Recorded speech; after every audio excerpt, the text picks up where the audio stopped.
judice, that goes into the very merits of the You will have case. your time, Attorney Torion. Yes, I know that. This is but- part of but the that is transcript of the Senate. That is improper. Order. This is my speech. You Yeah. cannot tell me what is improper. Yeah, This is my right. order. I am the chairman. Please listen to me. Let us have an orderly conduct of hearing. So please, sir, kaya kita sinabihan. You would like to hear from the good secretary of DILG to clarify about this reward money leading to for the information leading to the arrest of Pastor Kibuloy. You have the floor, sir. Maraming salamat po, Senator Ronald De La Rosa, ang ating chairperson, kay Senator Robin Padilla. Sa lahat po na nandito po ngayon. Mr. Chair, with your indulgence, can I make an opening statement? Yes, sir. Yes, go ahead. Ikaklaro ko lang ho para sa lahat at maunawaan po natin ang issue po rito. Yung pong reward na sinasabi, ito po ay inaalok. Hindi po ako nagsolicit nito. Never po ako nagsolicit. Never ko po nahawakan ng pera. Gusto lang nilang tumulong. At sila po ay nag-aalok ng pera sa mga magbibigay ng paraan upang mahuli si Pastor Kibuloy. Hanggang ngayon po, wala pa hong nabibigay ni singkong pera sa mga nahuli, miski na kay Canada. Tatanungin niyo po kung bakit. Siguro po natakot dahil nag-offer ng 20 million reward ang KOJC. No? On record po iyan, maski tanungin niyo po ang lahat. No? Inuulit ko, wala po akong natanggap, never ako nagsolicit po rito, at ito'y lamang pagtulong para mahuli si Pastor Kibuloy. Ngayon, sasariwain ko lang at ano ba legalidad nitong pagbibigay na award. Alam nyo, ito'y parang pagtulong eh. In fact, may nakita kong isang clip na kung saan ang mismong, hindi ko po alam kung siya ay abogado ng Kingdom of Jesus Christ, no? Nakikita kong kasama po niya, na siya mismo nagsasabi ay ito'y legal dahil ginawa niya po. Baka pwedeng i-play ko po yung tape ni Attorney Topacio. Okay. So, iyan po ay isang insidente na kung saan mismo ang isang abogado na nakikita kong kasama ng Kingdom of Jesus Christ, siya mismo ang nagbibigay ng reward, no? Mismo sa gobyerno. Ha? Mismo sa gobyerno. Siya po mismo yan. Ngayon, ayon nga sa batas, ito'y tinaro ko na po. Ang tanong dito sa mga nakikinig natin, kasi narinig ko yung mga nag-aano kanina tungkol sa pulis eh. Sana naman sa mga kababayan natin, let us place the things in its proper narrative. Ilagay natin sa tama. Ano yung tama? Kami po ay ginagawa na namin ang trabaho namin. DILG po ako, sinusupervise ko po ang kapulisan. Ang pulis po, nananahimik yan. Pero kailangan gawin nila ang trabaho nila, ang mag-serve ng warrant of arrest. Ano ba siniserve nila dito? 3 bagay po. Number 1, ito po ay galing mismo sa Davao Court, Branch 12 at sa Pasig RTC Branch 159. Sa mga nakikinig po, kung ikaw ay magkakaso, kunyari kaming dalawa ni Attorney Bascuna, Abalos versus Bascuna. Maghihiring kami sa piskalya. At kung matalo si Bascuna, ang kalaban niya na ay ang people of the Philippines. Ang kalaban niya na ang mamamayan ng Pilipinas. Yun na po ang nangyari rito.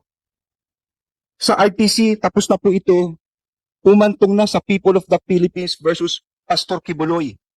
At nag-issue ng warrant of arrest for child abuse. Ito ay ang sexual na, ito ay pag-aabuso sa mga bata.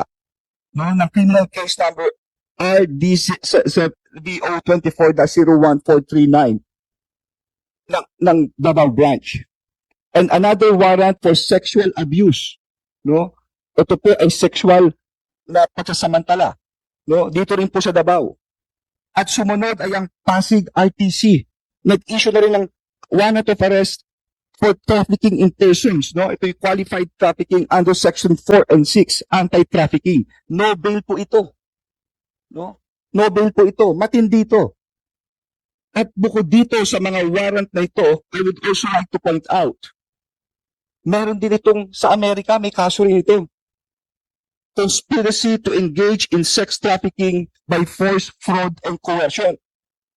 Pakikipagsabuatan upang isagawa ang sex trafficking sa pamamagitan ng presa, panluloko, pamimilit, pati na rin ang money laundering. No? Pero lahat po ito ay alleged. Hindi ko sinasabing guilty si Pastor Kibuloy, hindi po. No? He is deemed to be innocent until his guilt is proven. That is why may proseso tayo rito. Hinahanap siya ngayon para siya ay tumayo sa hukuman at sagutin ang mga akusasyon na ito. Yun lang po ito.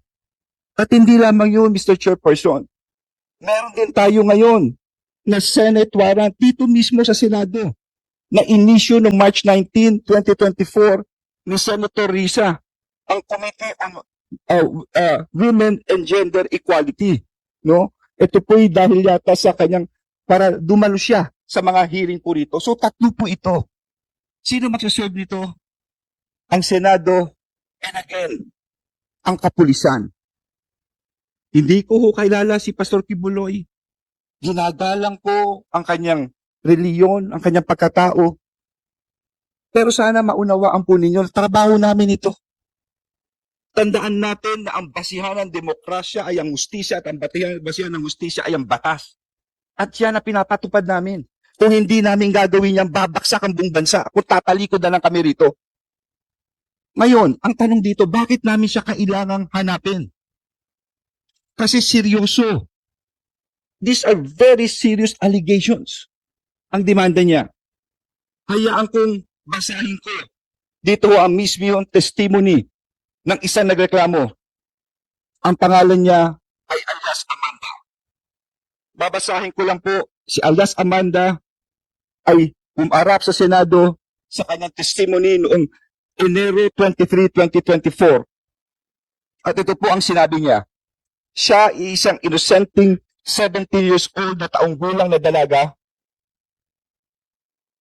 Isa sa kanyang mga tagasunod at estudyante sa KOJC na Jose Maria College. Ito po sinabi niya.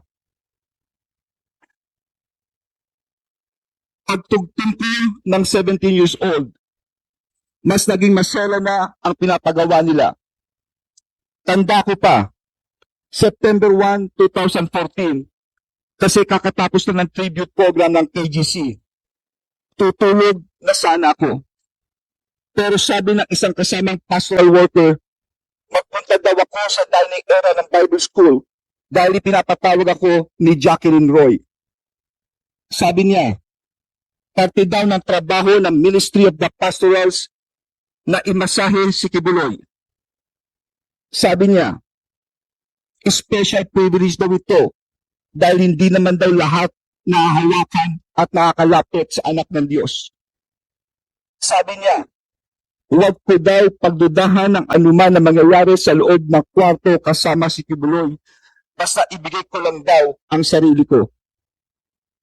Bago ako maligo, pumunta si Jacqueline Roy sa kwarto at pinigyan ako ng lotion ng pabango ng Bath and Body Works brand, ang specific Center Enchanted na paborito daw ni Kibuloy. Pagkatapos kong maligo at mag-blow dry, pumunta ako sa kwarto ni Kibuloy sa Bible School building. Pagkatok ko sa pangalawang pinto, pinagbuksan ako ni Jacqueline Roy, inakay niya ako sa may kama ni Kibuloy. Pagkaalis ni Jacqueline, sinimulan ko na ang pagmamasahe. Gising na si Kibuloy nito. Noong itutuloy ko na dahil ang pamamasahe. Excuse me, sir. So, tatapusin ko lang please. Tatapusin ko lang po ito. Malapit na po. Tumayo siya at umupo sa harap ko. Sinimulan niyang tanggalin ang botones ng t-shirt ko hanggang sa tuluyan niya. Sir, So, I'll just finish this. Please. for a while. Sub But judice, Your Honor. let me remind you, so this hearing is not questioning the issuance of warrant. Yes, I'll just finish this. It has a Pastor direct connection. Please, Yeah. let me finish. Yeah. But please listen to me, please, first. What the purpose of this hearing is to determine if there is really overkill in the implementation of the warrant of arrest. Yun lang man ang purpose ito. Wala kami alam kung Sir, there is ano yung direct background, connection. bakit nagkakaso. There is direct. Just let me finish, Okay, Mr. Chairman. sige, go ahead. If I may, Your Honor, I think Please, that please, tatapusin ko lang. You will have That your is time. judice, You will have Your your Honor. time. sub judice, that goes into the very merits of the You will have case. your time, Attorney Torion. Yes, I know that. It is Your Honor. part of But the that is transcript of the improper. Senate. That is improper. Order. This is my speech. You Yeah. cannot tell me what is improper. Yeah, This is my right. order. I am the chairman. Please listen to me. let us have an orderly conduct of hearing. So please, sir, kaya kita sinabihan, the purpose of this hearing is to determine kung indeed merong overkill yung implementation ng warrant of arrest. We are not, hindi Sir. natin tackle dito kung anong background, bakit nagkakaroon. Sir, may Walang- recollection po, sir. Yes, If I'm we let me finish. going to connect, but I'm just reminding you, and I don't want to deprive you of your opening statement. You can continue, but pakinggan mo muna yung sinasabi ko na the very purpose of this is to determine if there is overkill. Thank That's you. all. Thank That's you, all. Mr. You Chairman. can continue. You Yeah. can continue. Tatapusin ko lang po ito. Anyway, this is part of the record of the Senate. Wala akong iniimbento. Lahat po ito'y galing din dito to. Nung itutuloy na dapat ang pagmamasahe, tumayo siya at umupo sa harap ko. Sinimulan niyang tanggalin ang butones ng t-shirt ko hanggang natuluyan niyang tinanggal ang buong t-shirt ko. Noong nakahiga na ako, pumaibabaw sa akin si Kibuloy. Gusto kong sumigaw ng tulong at tanungin kung ano ang ginagawa niya. Pero naalala ko na bawal akong mag-question. Nanginginig na ang katawang ko sa takot at nakatitig lang ako sa kisame. Pinipigilan ko na ang mga luha ko dahil sobra akong nagulat at walang magawa. Pagkatapos ay tuluyan na akong pinagsamantalahan ni Apollo Kibuloy. Noong siya'y natapos na, pumunta ako sa CR. Tulala pa rin ako. Nakatitig lang sa kisame. At dito, nagsimula akong umiyak. Point of order, Your Honor. Nais ko lang biglang diin na minor pa ako noong nangyari ang mga ito. Bakit ko sinasabi ito? Pakinggan natin ang akusasyon. Kung hindi totoo ito, okay, may karapatan sasabihin na hindi totoo. Pero kung totoo ito, dapat lamang siyang managot sa batas. At dapat lamang gawin namin ang katungkulan namin. Alam kong binababoy ako, okay lang yun. Pero huwag bangin ang bata nito. Yun lang po, yun lang po, Mr. Chair. For the record, the chair would like to express that yung lahat na sinabi ni Secretary Abalos were taken up in the previous hearing of the other committee. So that was already recorded in the Senate. So, tapos ka na, sir? Okay na, sir? Hindi pa ho eh. Ha? May sasabihin nga si ayaw niya akong patapusin eh. Your Honor, the point of order being that I think Secretary Abalos is a lawyer. That is actually sub judice, Your Honor. It is precisely the subject now of court trial before RTC Quezon City as well as RTC Pasig City. To quote directly from the declarations of an alleged complainant, Your Honor, would be delving into the merits of the case, which is no longer the issue in this case, because the issue in this case is whether or not there was excessive force in the implementation of the warrant of arrest. We are not into looking as to whether or not the allegations of one alias Amanda was true or not. That is subject within the jurisdiction of the court, because those cases have already been discussed and dismissed by the City Prosecution's Office of Davao City, and that has been pending before the Department of Justice for 4 years. Well, it was resolved, and our motion for reconsideration now, Your Honor, is still pending before the DOJ, even if warrants of arrest have already been issued against my client. So it would be unfair, Your Honor, to quote direct from the allegations in the affidavits, because that is sub judice, Your Honor. Mr. And Attorney Abalos knows that. Mr. Chairman, please. Sa nakikinig. Well, Secretary Abalos.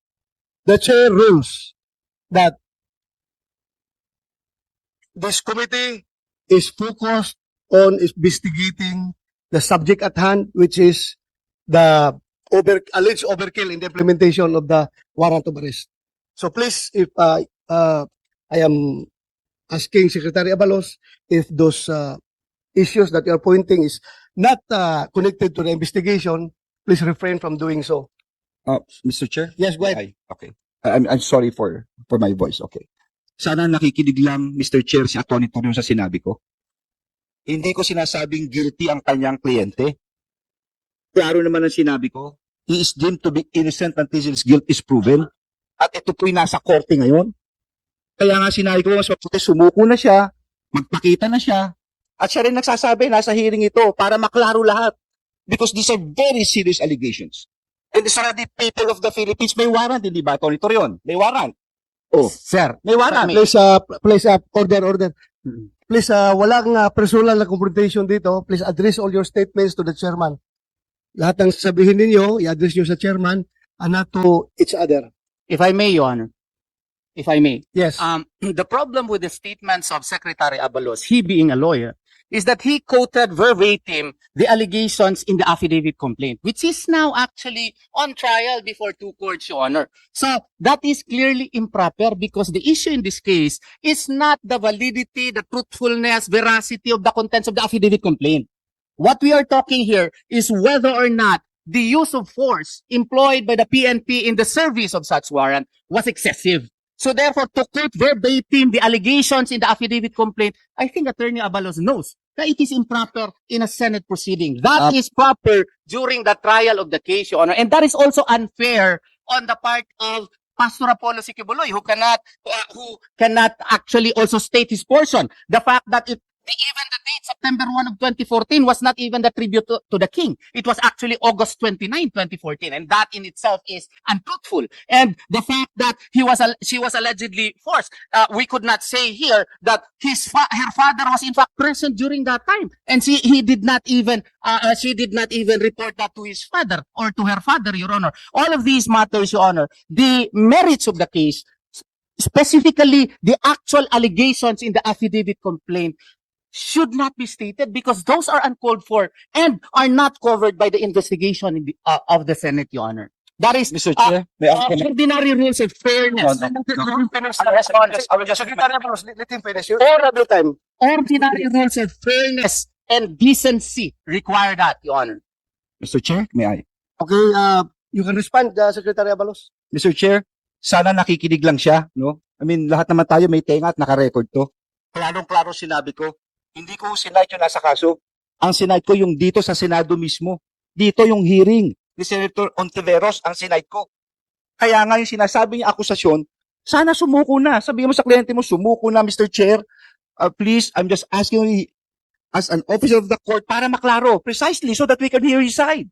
With due respect, Before you respond, Attorney Torion, I would like to say na yung sinasabi ninyo is you may claim it as relevant to the issue at hand, but it is not germane to the investigation that we are conducting right now. So it has already been recorded in the Senate hearings. So I think there's no use of for this investigation. It's not germane already. Mr. Chair, Yes, go ahead. if I might finish kasi hindi ko pinatapos kaya hindi pa ako tapos kanina. Tatapusin ko lang. Abayaan yung tapusin ko, bakit ito may relasyon. Okay? Okay, go ahead. Bakit ito may relasyon? Klarong-klaro na huminto ang investigasyon. Huminto ang kaso. Sinasabi ni Atty. Torion ng side ng kliyente niya, hindi tuloy masabi. Huminto ang investigasyon sa Senado. Huminto sa RTC Pasig, RTC Davao. Nagkakagulo ngayon ng pulis para hanapin siya. Hanggang ngayon, hinahanap po siya. Ngayon, hinahanap ito, sasabihin natin, excessive force, lahat po ginagamit. Masisisi ang pulis. Pero, hindi ng pulis, hanapin si Pastor Kibuloy, hanapin siya. May difference. Mr. Chair, this has a direct correlation. Bakit? Because ang akusasyon na binasa ko calls for a direct answer. Totoo ba ito, Pastor, o hindi? Kung totoo, sige. Inosente ka, pero kung ito hindi totoo, bilang ama, hindi dapat mangyari kung sino mang anak niya nangyari ito. Hindi dapat mangyari ito maski sa kapatid niya. Yun lang ho, hustisya lang. Dapat malaman natin ang totoo dito. Thank you, Thank Mr. you. Chair. Thank you, Secretary Balos. You want to respond? Good morning po. Ms. Good morning po Cardona? sa lahat. Mr. Chair, Senator Robin, sa lahat po na nandito. Maraming salamat sa muling pagdinig ngayon regarding po doon sa ang pinatawag itong committee na to, kung totoo bang excessive force po yung ginamit ng June 10, which even the former President PRRD said it would be recorded in history as a day of infamy because they attacked our compound. unnecessarily using excessive force. Nagkataon lang, hindi nila nagawa yun kay Pastor, kaya they were not successful in doing so. Alam na natin po yung nangyari.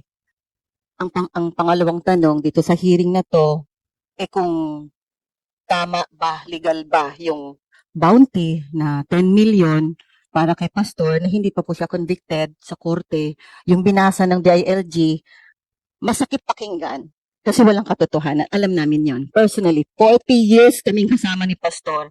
Kahit isa sa allegation na binasa ni Secretary Abalos dito sa Senado, sa korte nang galing, malicious bastos yon nang galing sa bibig niya. Sabihin ko rin, kasi nga allegation yon, walang katotohanan in behalf sa kingdom. Ang ngayon sa korte, pwede babalikan natin. O bastos nga si Senator Abalos sa sinabi niya kasi kinote niya yon dito sa committee, hindi naman kasali, malicious nga, pwede po balikan natin kung excessive ba yung force na ginamit nung John 10 kasi nandito yung ground commanders at kung legal ba. Ang pagpatong ng 10 million pesos sa ulat, sinabi pa ni Secretary Abalos na wala siyang nahawakang pera, meron lang bang tumulong. Di ba ang tanong namin noon, sino itong private citizen na tumulong para mahuli si Pastor? May galit ba siya kay Pastor? Meron ba siyang, gusto ba niyang kunin si Pastor at patayin si Pastor? Kasi when you put the bounty of 10 million pesos sa tulo ng isang tao na hindi convicted na kahit anumang korte dito sa pamahalaan o dito sa ating bansa, yun nga, mas masahol pa siya sa pinakamasahol na terorista at killer dito sa bansa. And Pastor Kibuloy, hindi pa siya convicted. Di ba sinabi na namin balik-balik kay Pastor? Meron lang nakikialam na Amerika. O yan, sinabi din niya, Secretary Abalos na conspiracy. Sa Amerika nang galing yung korte. Yung kaso, dinala dito sa Pilipinas. Kaya lang naman ang sabi lang talaga ni Pastor, haharapin na ito. Haharapin niya. Kahit sa ang korte, haharapin ni Pastor. Gusto ni Pastor Kibuloy, harapin itong kasong to para matapos ng kasinungalingan.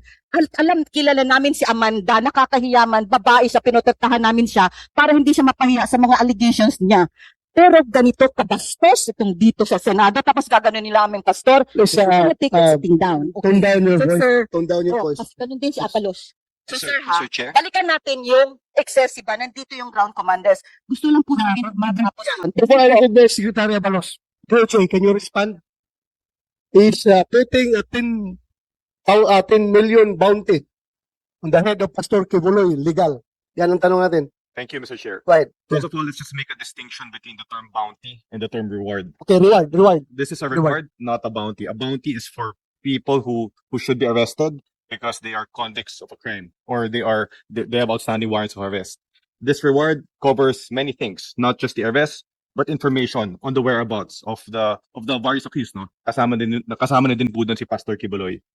Naghain po kami ng opinion sa committee na to. At doon sa opinion, sinabi naman namin doon na legal.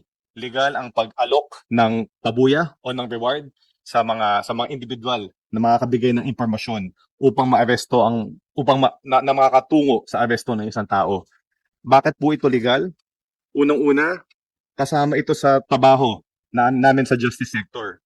Dapat namin ipatupad ang mga criminal laws natin at hindi ito mapapatupad kung ang mga akusado ay hindi matatagpuan. Bukod doon, maliwanag naman sa ating sistema na hindi bawal. Hindi bawal ang pabuya para mahanap ang isang akusado at madala sa husgado ang isang akusado.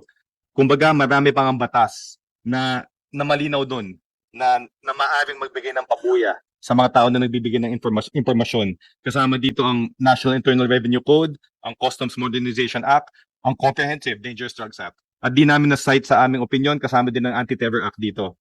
So kumbaga, hindi lang bawal magbigay ng pabuya. May mga batas talaga tayo na nagsasabi na maaari magbigay ng pabuya. Okay, next question. Kung ang pabuya, how about the source of the reward? Legal ba na manggagaling sa mga private individuals or it should come from government funds? Wala namang distinction sa mga batas natin sa source, no? Sa source ng pera na magagamit bilang pabuya. At kumbaga ang mga pribadong mamamayan, may role din sila sa ating justice sector. Kumbaga may 5 pillars of the justice sector, no? Kasama dito ang law enforcers, ang prosecution, ang korte, ang mga kulungan at kasama din ang komunidad. At nasa interest din ng ating mga mamamayan na maipatupad ang ating mga criminal laws. So para sa amin sa Department of Justice, wala pong masama kung magaling sa mga pribadong individual ang salapi na gagamitin para sa tabuya. Go ahead, Senator Robin Padilla. Maraming salamat po, Chairman. Magandang umaga po sa inyong lahat. Peace be with you. Assalamualaikum. Opo, meron na po akong tanong kay Yusek na Nicolas Felix T. Sir. Opo, sir, may ano lang po ako. Kasi sabi nyo, ang sinasabi ng batas. Maganda po yon. Ang sinasabi ng batas ay pwede ang private individual. May tanong lang po ako. Hindi po ba maabuso ito? Kasi halimbawa, meron kang kaaway. Gusto ka lang masabit. Yung kaaway mo, ginawa lahat to. Mapera. Oo, tapos magbibigay siya ng... Kailangan po ba linangin namin yung batas at siguraduhin ba? Ano po ba ang inyong maisasuggest? Sige, salamat po, Senador. Ang pabuya naman, nakasalalay yun sa criminal na complete, no? Sa criminal na action. At hindi naman natin basta-basta mabibigyan ng pabuya ang isang tao kung wala namang warrant of arrest, kung wala namang kaso na hinaharap ang mga subject ng pabuya. Opo, sumasang-ayon po ako doon. Ang punto ko po, Yusek, ay, halimbawa, nag-away po kami ni Senator Bato. Isang araw, di natin alam, pinakasuhan ako.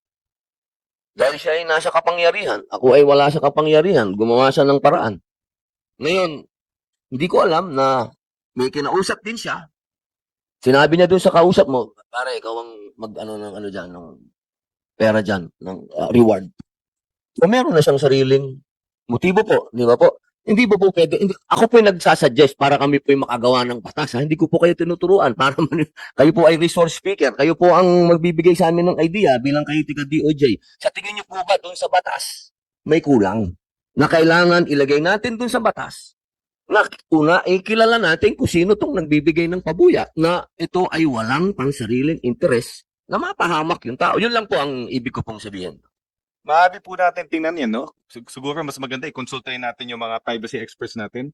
Kasi nga, yung identity ng donor, maaaring consider to na confidential information.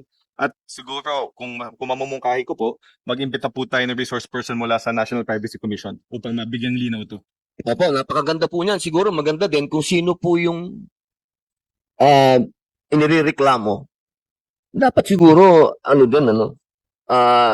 para po sa akin, kailangan, alam niyo po kasi ang batas dapat, sa konstitusyon, ang linaw na ang isang tao na pinagbibintangan, dapat ibigay natin ng full force na siya din naman ay mabigyan ng due process. So, malinaw po yun, sir. Alam niyo naman po yun. Yun lamang po, parang sa akin lang, meron lang baka magamit. Ang batas po, ginagawa na po natin yan. Di ba po, naglilinang tayo ng mga batas para proteksyonan lahat. Kaya maganda po yung suggestion ninyo.